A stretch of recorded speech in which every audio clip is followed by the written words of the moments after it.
Sarah Mitchell had always been a fighter. Growing up in the rough neighborhoods of East London, she learned early that sometimes you had to stand up for yourself, even when the odds were stacked against you. At 28, she worked as a security consultant for high-profile events, a job that required her to stay calm under pressure and think quickly on her feet. The day everything changed started like any other Tuesday in July. Sarah was assigned to work at Buckingham Palace during a UAW, major diplomatic reception. Foreign dignitaries from 12 countries were visiting, and the security was tighter than she'd ever seen. Every entrance was monitored, every guest was screened multiple times, and the royal guards stood like statues at their posts. Sarah's job was to coordinate with the palace security team and ensure that the private security firms hired for the event worked smoothly with the royal protection officers. She had her clipboard, her earpiece, and her usual professional demeanor as she walked through the grand halls of the palace. The trouble began when she noticed something that didn't sit right with her. During her routine check of the East Wing, she saw a man in a server's uniform acting strangely near one of the restricted areas. He kept looking around nervously and seemed to be trying to access a door that led to the private royal quarters. Sarah approached the man carefully. "Excuse me, can I see your identification, please?" she asked in her most professional voice. The man looked startled and immediately became defensive. "I'm just doing my job, lady. Mind your own business," he snapped back, his accent clearly not matching the background check information she had memorized for all the catering staff. Something was definitely wrong. Sarah reached for her radio to call for backup, but the man suddenly grabbed her wrist. "Don't even think about it," he whispered threateningly. That's when everything escalated. The man was stronger than he looked, and he began dragging Sarah toward a service elevator. She realized this wasn't just someone trying to sneak a peek at the royal quarters. This was something much more serious. Her training kicked in immediately. Sarah broke free from his grip using a defensive move she'd learned years ago. But as she turned to run toward the main corridor where she could get help, she crashed directly into someone coming around the corner. The impact was so sudden and forceful that both of them went tumbling to the ground. When Sarah looked up, she found herself face to face with one of the Queen's Guard, a tall, imposing man in the iconic red uniform and bearskin hat, which had fallen off during their collision. His name tag read Officer Williams. He was clearly not happy about being knocked down, and his stern expression made it clear he thought Sarah was some kind of troublemaker. "What on earth do you think you're doing?" Officer Williams demanded as he got to his feet, brushing off his uniform with obvious irritation. Sarah quickly explained about the suspicious man, but when they both looked back down the corridor, the man in the server uniform had vanished. There was no trace of him anywhere. Officer Williams looked at Sarah with obvious suspicion. "So you're telling me there was a dangerous man here, but now he's conveniently disappeared? And your solution was to run through the palace corridors, like you're being chased?" Sarah felt her frustration rising. She was trying to do her job and potentially prevent something terrible from happening, but this royal guard was treating her like she was making up stories. "I know what I saw," she insisted. "That man was up to something, and we need to find him immediately." Officer Williams picked up his hat and placed it back on his head with military precision. "Miss Mitchell, I've been briefed on all the security personnel for today's event. I suggest you stick to your assigned duties and leave the real security work to those of us who are qualified." The dismissive tone in his voice was the last straw for Sarah. She had been working in security for over 8 years, had prevented 3 major incidents at previous events, and had earned the respect of everyone she'd ever worked with. She wasn't about to let some pompous royal guard dismiss her concerns, especially when there might be a real threat loose in the palace. "Listen here, Officer Williams," Sarah said, stepping closer to him with fire in her eyes. "I don't care how fancy your uniform is or how long you've been standing around looking decorative. I know suspicious behavior when I see it, and I know when someone is planning something dangerous." The tension between them was thick enough to cut with a knife. Other palace staff were beginning to notice the confrontation, and Sarah knew she was walking a fine line. But she also knew that every second they wasted arguing might be another second that mysterious man had to carry out whatever plan he was working on. What happened next would change both of their lives forever. Officer Williams stared at Sarah with a mixture of disbelief and growing anger. In his 12 years of service as a Queen's Guard, no civilian had ever spoken to him with such disrespect, especially not within the walls of Buckingham Palace itself. His jaw tightened as he tried to maintain his composure. "Miss Mitchell, I'm going to ask you one more time to return to your assigned post," he said through gritted teeth. "This conversation is over." But Sarah wasn't backing down. She had seen the fear in that suspicious man's eyes when she confronted him, and she knew in her gut that something dangerous was about to happen. Her years of experience in security had taught her to trust her instincts even when others doubted her. "No, this conversation is not over," Sarah shot back, her voice rising slightly.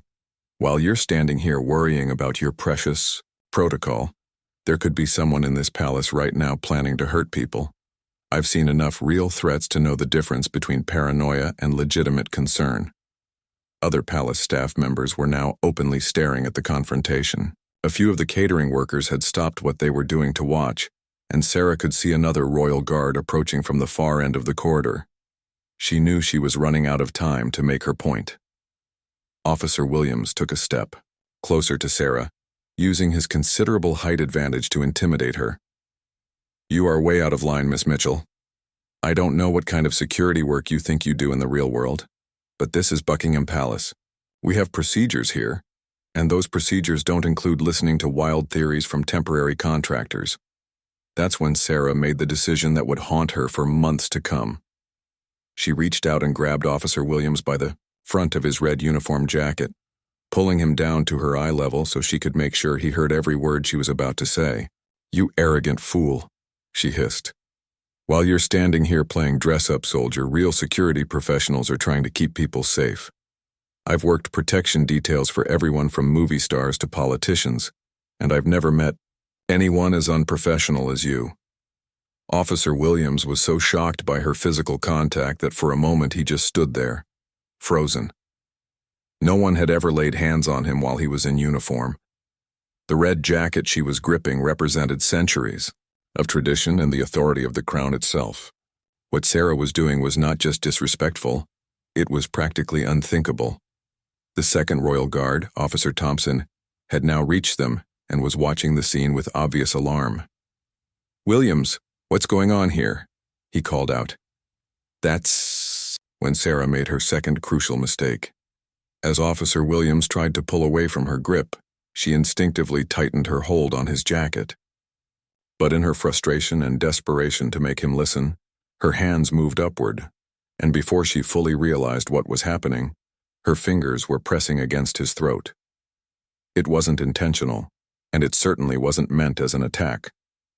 Sarah had simply been trying to keep him close enough to hear her urgent message about the potential threat, but from the outside to everyone watching, it looked exactly like she was choking a Queen's Guard in the middle of Buckingham Palace. Officer Williams's eyes went wide with shock and anger. His training kicked in immediately, and he grabbed Sarah's wrists to break her hold. "Are you completely insane?" he gasped. The moment Sarah realized what it looked like she was doing, she released him immediately and stepped back, her hands up in a gesture of surrender. "Wait, no, that's not what I was trying to do," she said quickly. "I was just trying to make you listen to me about the security threat." But it was too late. Officer Thompson was already speaking rapidly into his radio, calling for immediate backup. Within seconds, the sound of running footsteps echoed through the corridor as more security personnel responded to the emergency call. "Female civilian has physically assaulted a Queen's Guard," Officer Thompson was reporting. Requesting immediate arrest and removal from the premises.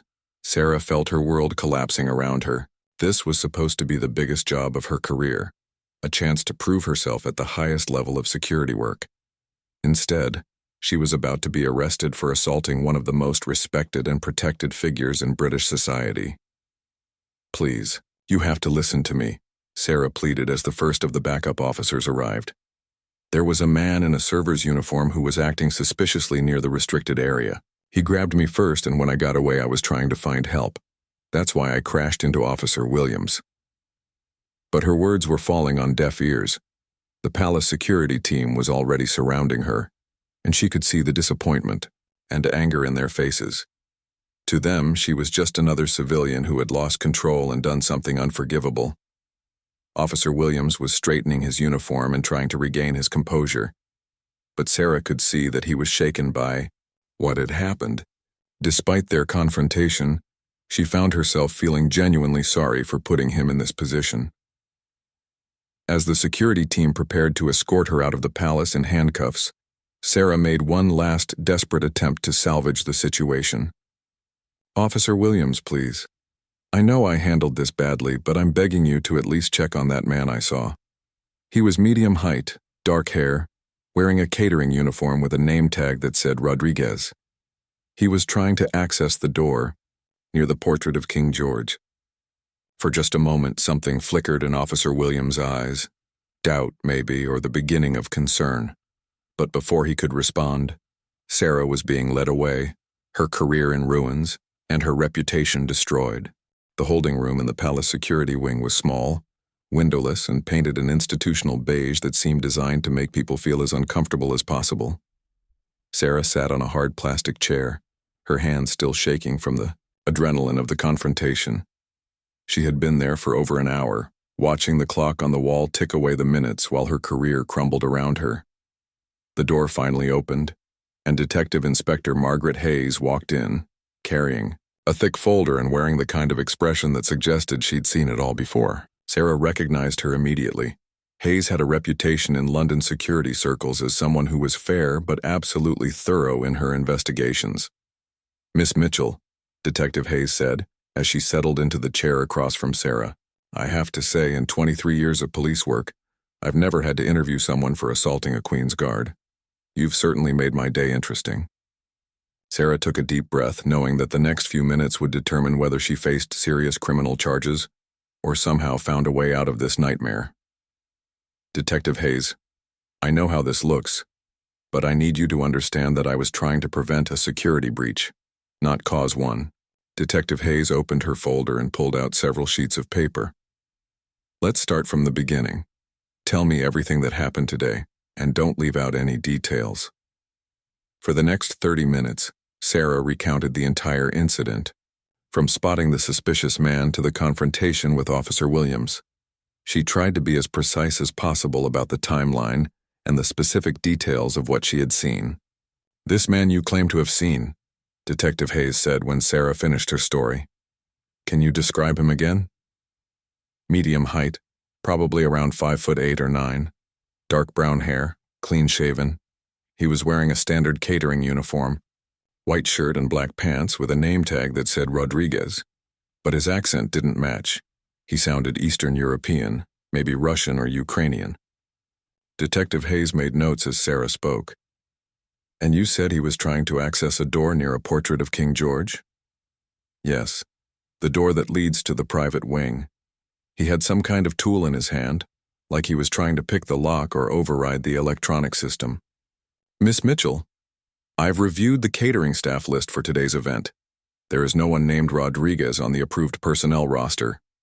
Sarah felt a surge of vindication mixed with renewed fear.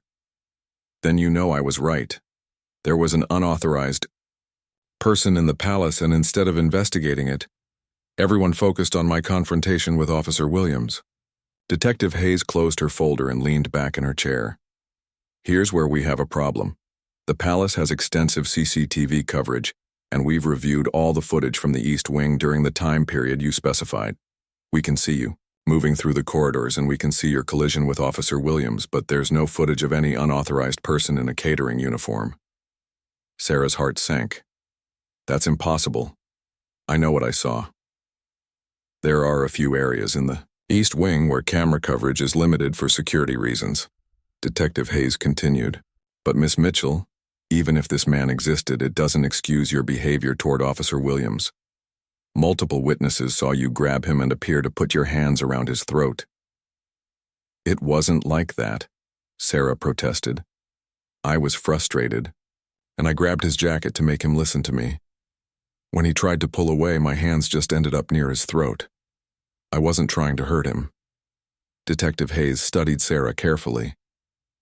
"Officer Williams could press charges for assault. In addition, the palace authorities are considering banning you from any future royal events.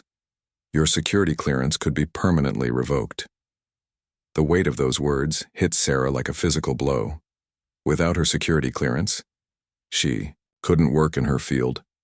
8 years of building her reputation and career would be wiped out in a single afternoon. What would it take for Officer Williams to not press charges? Sarah asked quietly. That's up to him. But I will say this. He seems genuinely troubled by your claims about the suspicious man. He's asked to review the security footage himself, and he's been asking questions about the catering staff assignments. A small spark of hope flickered in Sarah's chest. Maybe Officer Williams was starting to believe her story, even after everything that had happened between them. Detective Hayes stood up and walked toward the door.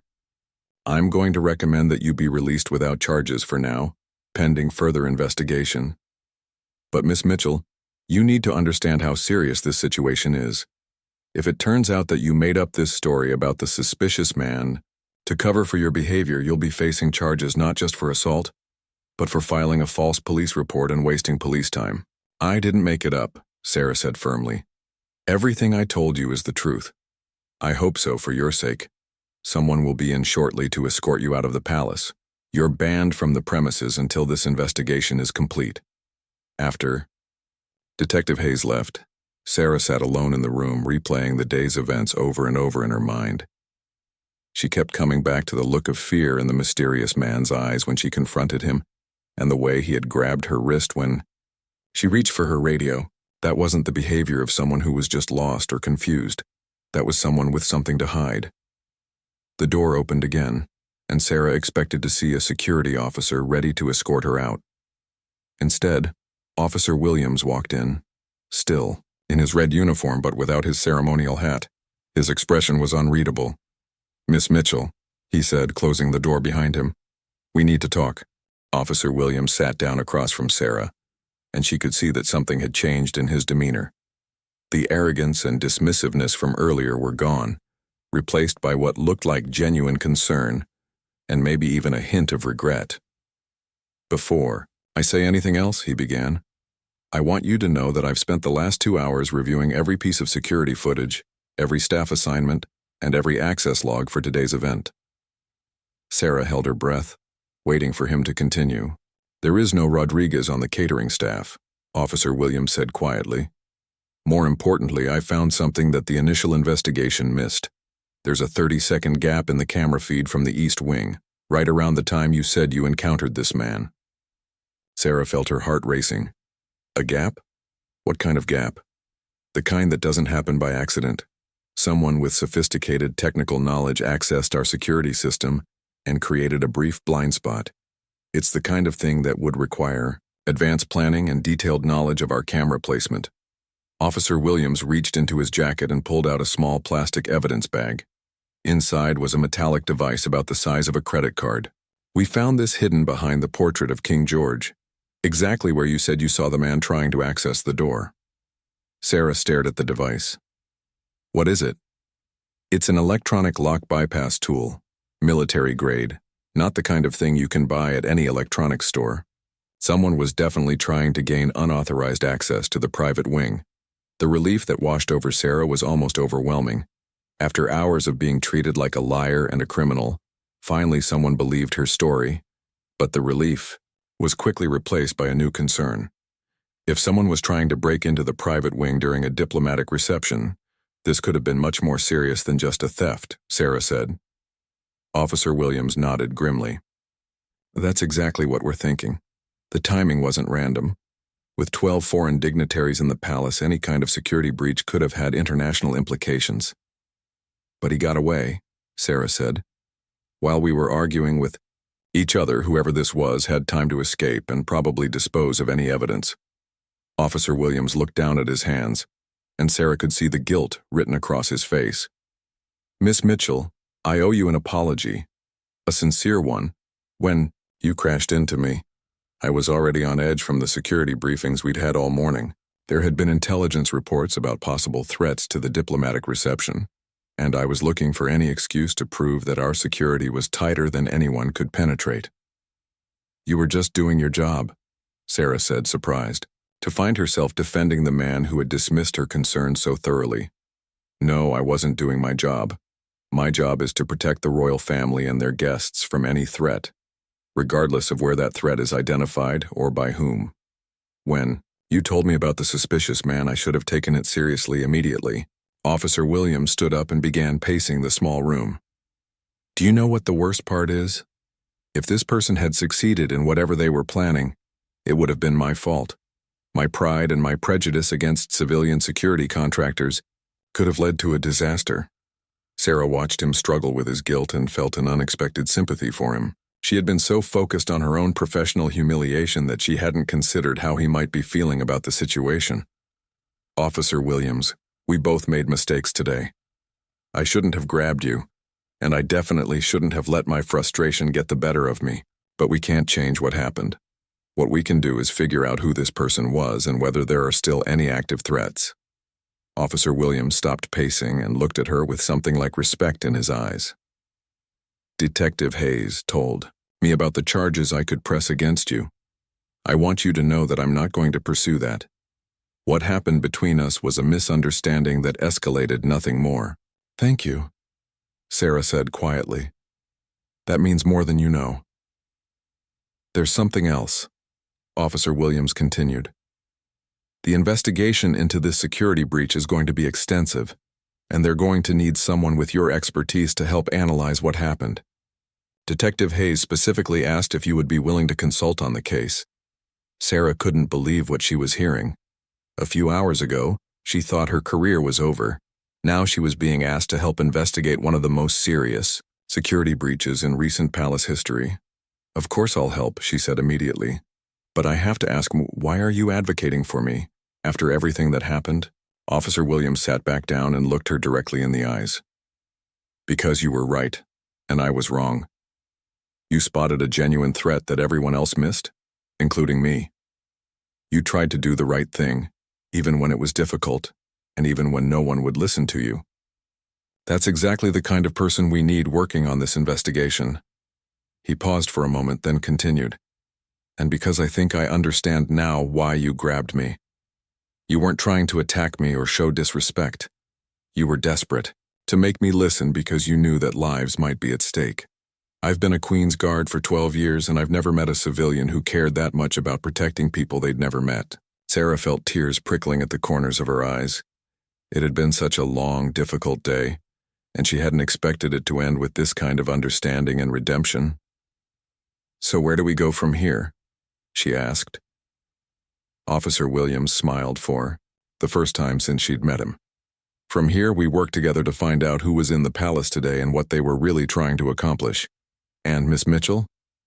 Yes? Next time you need to get my attention, maybe just tap me on the shoulder. 3 days later, Sarah found herself in a secure briefing room deep within Scotland Yard, surrounded by some of the most experienced security professionals in Britain.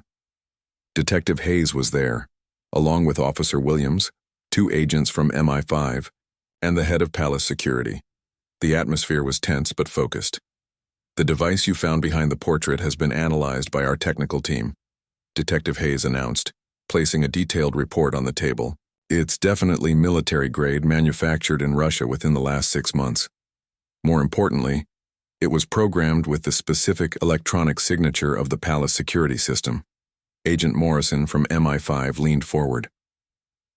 That means whoever planted it had inside information about our security protocols. This wasn't a random attempt. It was a carefully planned operation. Sarah studied the photographs of the device. Has anyone checked whether any of the legitimate catering staff noticed anything unusual? Maybe someone saw this Rodriguez person, or noticed someone acting strangely. Officer Williams nodded. We've interviewed all 23 members of the catering team. 2 of them mentioned seeing a man they didn't recognize, but both assumed he was part of a different crew. The descriptions match what you told us. Medium height, dark hair, Eastern European accent. What about the security footage from outside the palace? Why? Sarah asked. If he got inside somehow, there should be record of him entering or leaving. Detective Hayes pulled out another folder. That's where things get interesting. We found him. On the exterior cameras, but only briefly.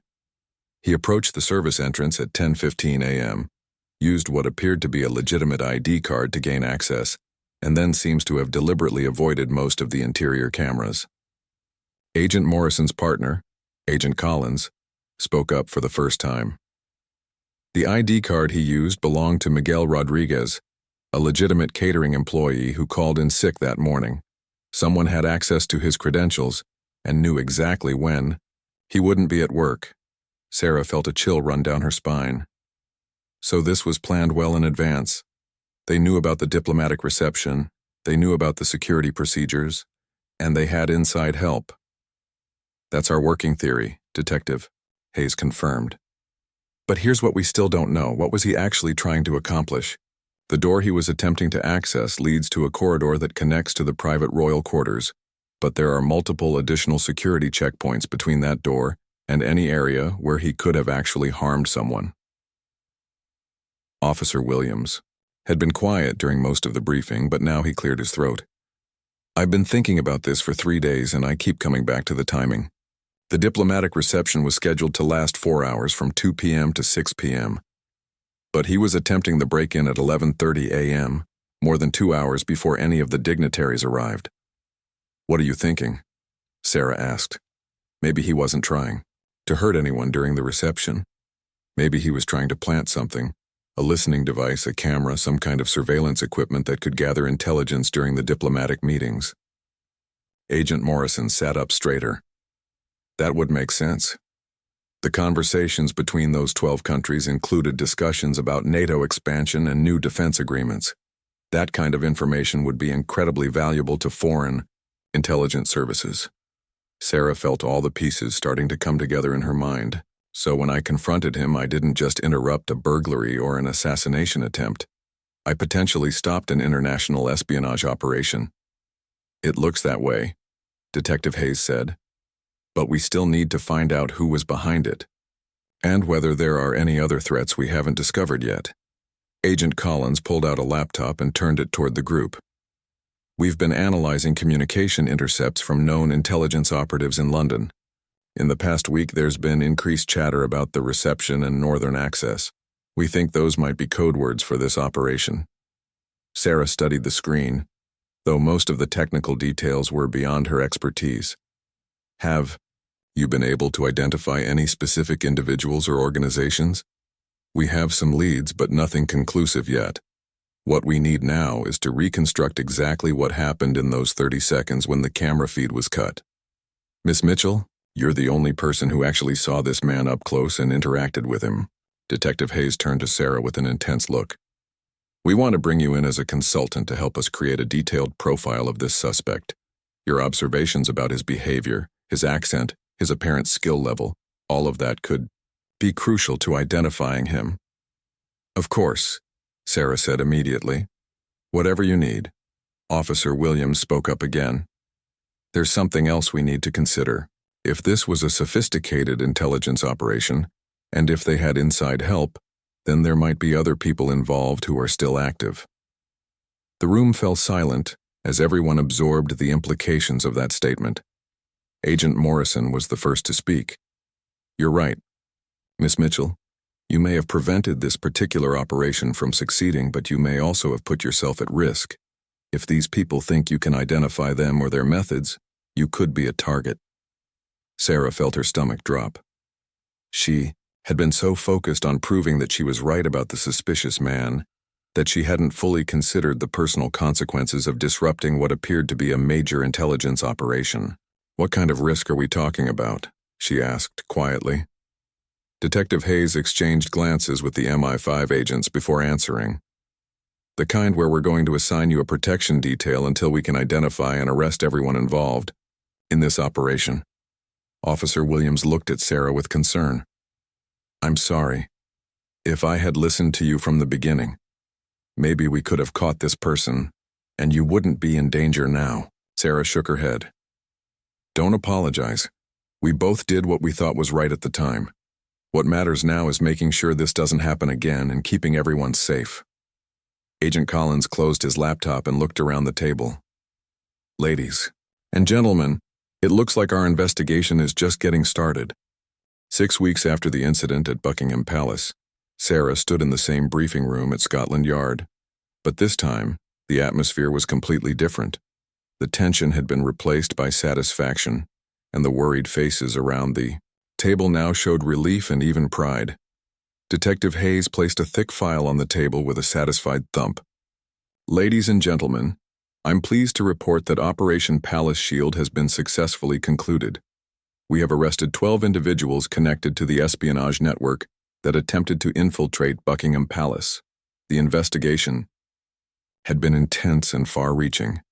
Using Sarah's detailed description of the mysterious man and the technical evidence from the electronic device, the intelligence services had been able to identify him as Viktor Petrov, a highly skilled operative, working for a foreign intelligence service.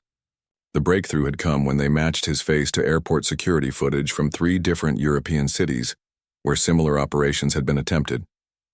Agent Morrison opened his laptop and displayed a series of photographs. Petrov was the field operative, but he was part of a much larger network. They had been planning this operation for 8 months, gathering intelligence about palace security procedures and recruiting inside help. Sarah looked at the photos with fascination and relief. After weeks of looking over her shoulder and having police protection, she finally had faces to put to the threat that had turned her life upside down. "The inside help?" Officer Williams asked. "2 people," Detective Hayes replied. "A catering company supervisor who provided access credentials and a palace maintenance worker who had been feeding information about camera locations and security protocols. Both have been arrested and are cooperating with the investigation." Agent Collins added, "The maintenance worker is how they knew about the 30-second window in camera coverage. It wasn't a random gap. It was a known vulnerability that he had been reporting back to his handlers for months." Sarah shook her head in amazement. "So when I spotted Petrov, I really did prevent them from planting surveillance equipment that could have compromised diplomatic discussions for months or even years." "Exactly," Agent Morrison confirmed. "And because you forced him to abandon the operation early, we were able to trace his escape route and identify his contacts. If he had successfully completed his mission, the network might have remained hidden indefinitely." Officer Williams looked at Sarah with obvious respect. "Your instincts that day saved more than just one diplomatic reception. This network had been planning similar operations at government buildings across Europe." Detective Hayes smiled at Sarah. "Miss Mitchell, I have some good news for you. The charges that were initially considered against you have been completely dropped. More than that, there's going to be a commendation for your role in exposing this espionage network." "A commendation?" Sarah asked, hardly believing what she was hearing. "From the palace itself," Officer Williams said with a grin. "Her Majesty has personally approved a recognition for your service to national security. It's not every day that a civilian security consultant helps prevent an international intelligence operation." Sarah felt tears welling up in her eyes. 6 weeks ago, she had thought her career was over. Now she was being honored by the crown for doing exactly what she had been trained to do: protect people from threats, even when it was difficult, and even when no one wanted to listen. "There's more," Detective Hayes continued. "Based on your work during this investigation, the Palace Security Department has offered you a permanent position as a senior security analyst. You would be responsible for training other security professionals to recognize and respond to sophisticated threats." Sarah was speechless. The job offer was everything she had ever dreamed of in her career: a chance to work at the highest levels of security and to use her skills to protect people from the kinds of threats that most people never even knew existed. Officer Williams stood up and extended his hand to her. "Miss Mitchell, I want to personally apologize again for how I treated you that day. You showed courage and professionalism in an impossible situation, and I should have recognized that immediately." Sarah shook his hand warmly. "Officer Williams, we both learned something important that day. Sometimes the most important security threats come from the places we least expect, and sometimes the most valuable insights come from the people we're most likely to dismiss." "I've been thinking about that a lot," Officer Williams admitted. "I've recommended changes to our protocols so that in the future, any security concern raised by authorized personnel will be taken seriously immediately, regardless of who raises it or how inconvenient it might be to investigate." Agent Morrison closed his laptop and gathered his papers. This case is going to become a textbook example of how effective security depends on cooperation between different agencies and different levels of personnel.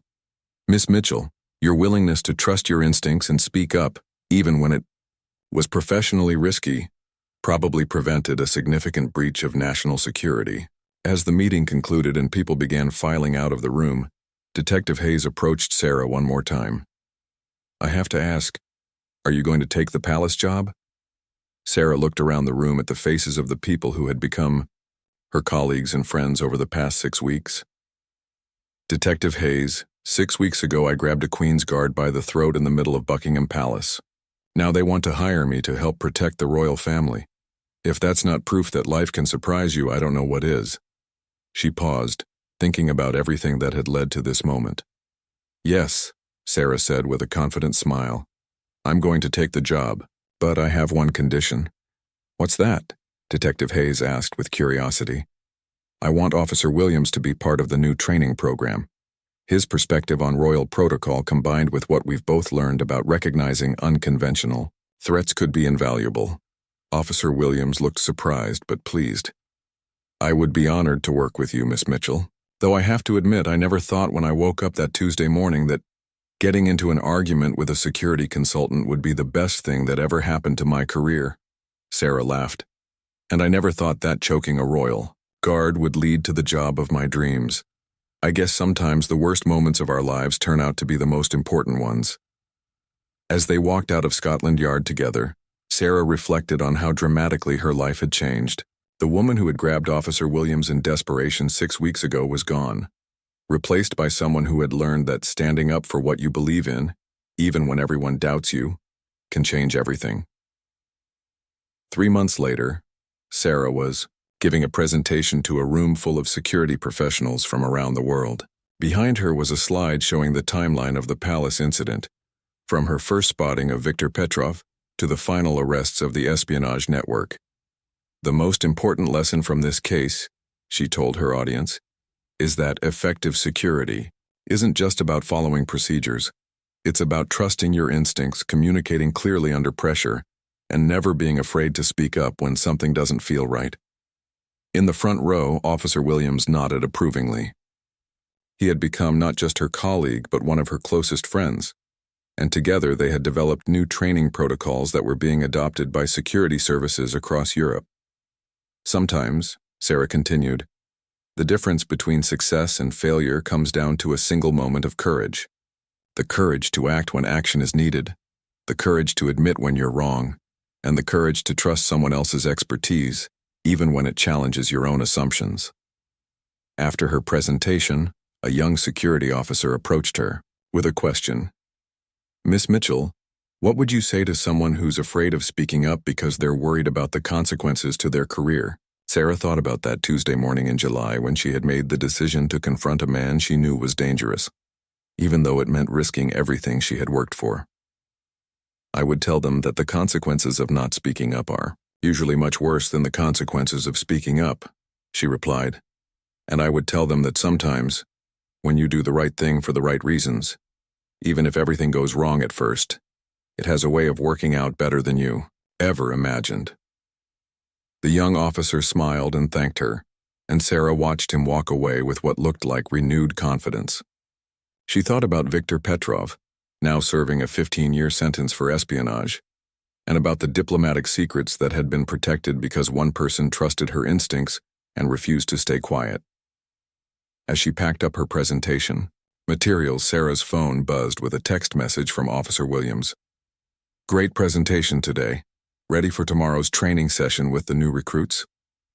Sarah smiled as she typed back, Ready, and this time I promise not to grab anyone by the throat.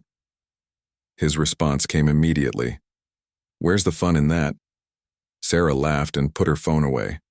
Life had taught her that sometimes the most unexpected encounters lead to the most extraordinary outcomes. And sometimes crossing the line is exactly what the world needs you to do.